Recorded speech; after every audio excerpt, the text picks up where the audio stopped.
anam, samırda kanım anam, cennet ayaklarındadır gülistanım anam.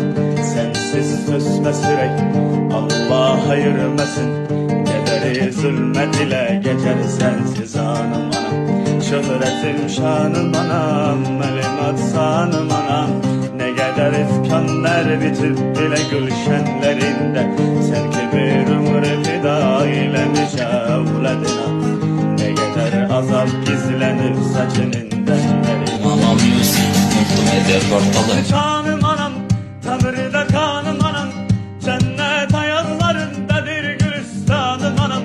Sensiz sözme sürey Allah ayırmasın, kederi zulmet ile geçer sensiz anım anam. Şöhretim şanım